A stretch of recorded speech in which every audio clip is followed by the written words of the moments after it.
Dandruff అనేది టీనేజర్స్లో కానీ పెద్దవాళ్ళలో కానీ చాలా కామన్గా చూస్తుంటాం. దానివల్ల హెయిర్ ఫాల్ అవ్వడం, బాగా దురద రావడం, ఇరిటబిలిటీ అదంతా అవుతుంటుంది.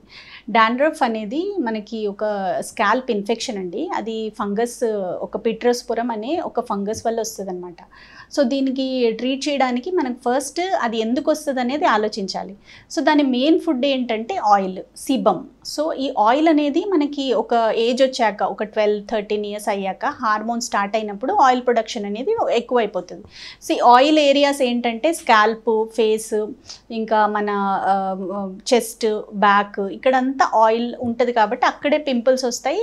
డాండ్రఫ్ పడినప్పుడు ఫాలికులైటిస్ కూడా వస్తూ ఉంటుంది అనమాట.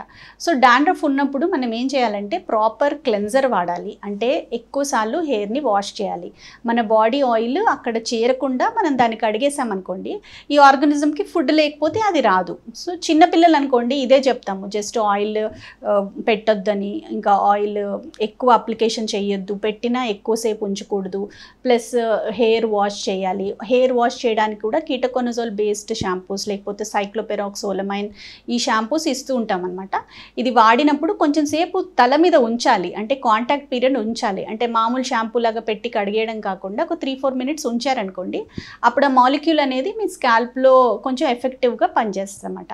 సెకండ్ లెవెల్లో మనం ఓరల్ యాంటీ ఫంగల్ కూడా ఇవ్వచ్చు. అంటే కొన్ని టాబ్లెట్స్ ఇచ్చామనుకోండి, ఒక టైం పీరియడ్ వరకు, ఒక 6 మంత్స్ వరకు, 4 మంత్స్ వరకు ఆ ఆర్గానిజం రాకుండా చేస్తుంది. దానివల్ల డాండ్రఫ్ తగ్గిపోయి మనకి హెయిర్ ఫాల్ సమస్య కూడా తగ్గుతుంది అనమాట.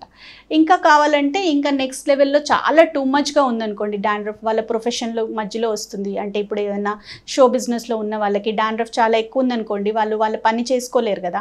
అలాంటప్పుడు మనం ఆయిల్ లోవరింగ్ డ్రగ్స్ కూడా ఇవ్వచ్చు, రెటినాయిడ్స్ అంటాము, అది కూడా ఇవ్వచ్చు అనమాట. సో ఇలా సివియరిటీని బట్టి మనం ఎక్కడ ఎంత అవసరము దాన్ని బట్టి మనం డాండ్రఫ్ ట్రీట్మెంట్ చేస్తామన్నమాట. ఏం చేసినా చేయకపోయినా ఒక ఏజ్ అయిపోయింది అనుకోండి, ఆయిల్స్ అన్నీ తగ్గిపోయాయి అనుకోండి, అప్పుడు డాండ్రఫ్ బై ఇట్ సెల్ఫ్ వెళ్ళిపోతుంది.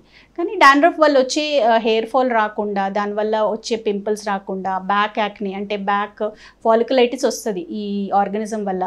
సో అది రాకుండా మనం డాండ్రఫ్ని కంట్రోల్లో పెట్టుకోవాలి.